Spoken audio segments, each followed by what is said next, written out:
Hey friends, it's Jen with Resilience Yoga Therapy. Today I am going to share with you a very short practice for healthy spine.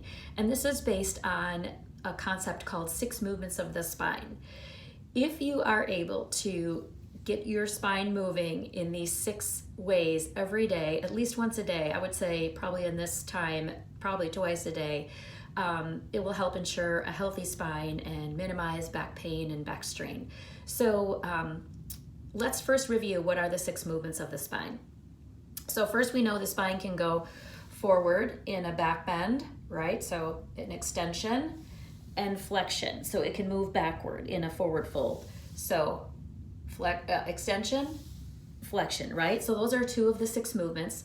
The other 2 movements are lateral bends, so side bends, right bend, left bend. Okay, so now that's 4. Guess what the other 2 are? Okay, you got it. Twisting right and twisting left. So those are the 6 movements of the spine. You may already be incorporating these into your daily life just based on the kinds of movement that you're doing. But this allows you to do it, this practice allows you to do it in a more intentional way. So we're gonna start on in tabletop position on hands and knees. And feel free, you can do this anywhere. You can do this in your living room. You don't need any special clothing or anything. This is gonna be a real short, simple practice. But feel free to come onto your forearms if wrists are a challenge for you. For this particular position, you want to make sure that your wrists are below shoulders and knees are below hips. So give yourself some space between the legs and some space between the arms. And let's just start with some side movements, some tail waggings. Move the hips side to side. Feel your fingers on the ground. Feel all 10 toes on the ground.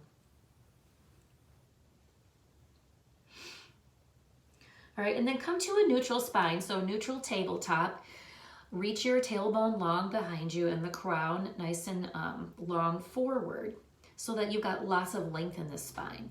We'll start with an extension. So this is going to be the cow movement. You'll extend the heart forward as you lift the tail, draw the elbows in, draw the shoulder blades on your back, and then drop the tail going in reverse in the flexion, dropping the tail, dropping the head, lift the back of the heart, press the hands away. That's the cat. Now come forward into the cow again. This is your inhalation, linking this with the breath, and then on your exhalation, rise up into the cat. And keep going. As you're ready to inhale, come into the cow. Again, elbows close, shoulder blades on the back. Exhale, press the hands down, drop the tail, drop the head. Keep going with this movement a few more rounds. Let your breath tell you when to move. Inhaling as you come forward, exhaling as you drop the head and lift the upper back. And just feel what's happening in the spine as you go through the movements here. Feel the spine getting some space. Feel the front of the belly getting a nice stretch as you come into the cow. Feel that stretch. And feel the back getting a nice stretch as you lift up into the cat. Let's do 2 more rounds here, please. Inhale and exhale. Last one.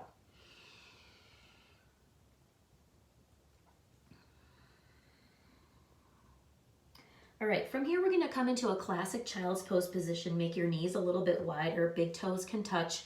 Move your hips back toward the heels, and then rest your head down either on the floor, a pillow, a block, a yoga block if you have one. You want to keep the spine in one nice long line. So resist the urge to let your head drop off the spine and in order to get it to the floor, right? So bring the floor closer to you by either using your hands or a support underneath the head. Just take 3 or 4 breaths here in this position. Feel the length of your spine. And you might notice as we just completed some cat-cow movements, you might notice some tingling along the spine, maybe some vibration. You should feel a little bit of heat. So just breathe into that. Again, let's do a couple more breaths here.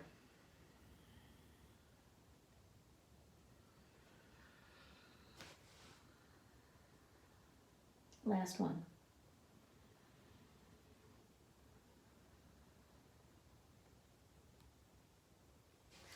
Okay, keeping your hips where they are, walk your hands over to the right. You can take your support under the head with you. I'm going to keep the hips where they are and get a nice side bend here. Maybe you change the height of the support underneath your head. Maybe you hold on to the carpet or a piece of furniture just to really kind of get some traction here. Spread the fingers wide. You can press the finger pads down. Keep reaching that left hip away from the left armpit. Feel that whole side body getting a nice stretch. Send your breath there into the left side, into the left lung, the left rib cage. Really expanding from the inside out with the breath. Try a couple more breaths here. Take your time. Feel what's happening in the spine. Feel what's happening in the rib cage in this shape.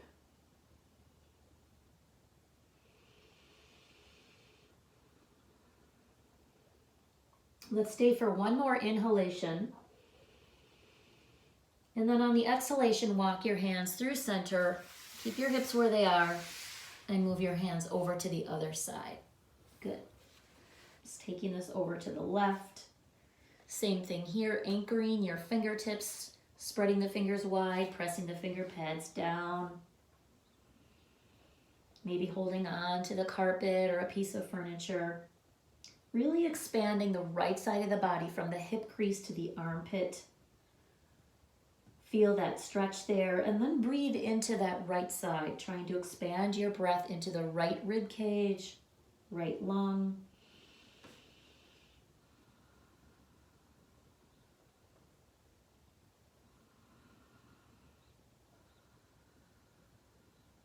Good, one more nice long breath here, in and out.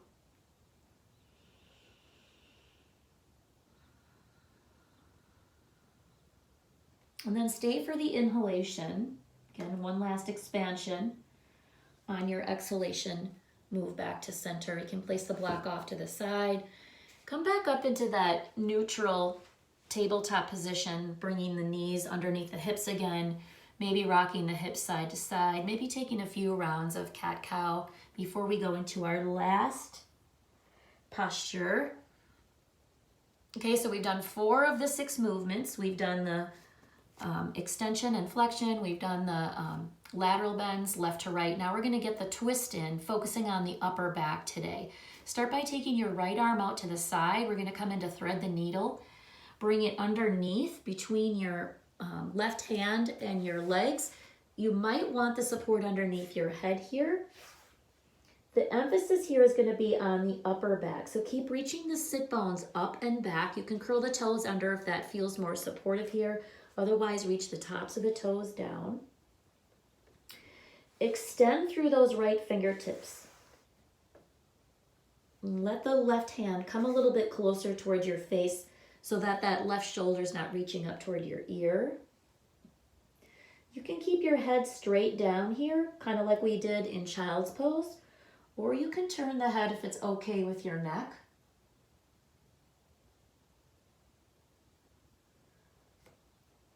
Send your breath underneath the right shoulder blade. Send it right underneath there. And keep reaching and extending your right fingertips away from you. Let's do 2 more breaths here on this side. Really getting into that upper spine. It gets locked up in there quite easily. Okay, left hand by your face. Take one last breath in. And on your exhale, press that left hand down to help you unwind. Good. Maybe shake things out. Maybe move the hips a little bit side to side again. Another round of cat-cow before we go to the other side. Ooh, you should feel the breath getting a little freer, a little more open already. Let's go to the other side. Left arm comes out and then thread it under and through. Check in with your head here, maybe straight down. I like head straight down. So my eyes are down. And reach through those left fingertips, taking both sit bones up and back evenly. So you want to keep as much length in the spine as you're incorporating the twist in the upper back here. Keep as much length in the entire length of the spine. Use your breath now. Send your breath here behind the left shoulder blade, the left scapula.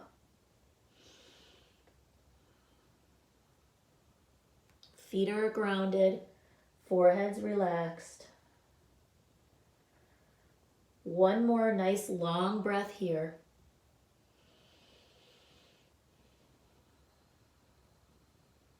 Stay for the inhale. Right fingertips are by your head. Stay for the inhale. And then as you exhale, press that right hand down. Unwind yourself.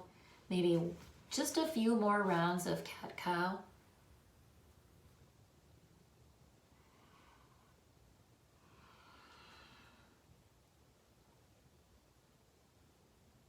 Good. Come back to neutral. And then have a seat. I'll just finish here with just a short observation. Just sitting still for a moment. You can lie down if that would feel better. And just bring your awareness to the spine. If it helps, you can close the eyes. Feel what's happening in your spine now. Again, you should feel some tingling there, maybe some heat. Sense into the aliveness of the spine, the nervous system.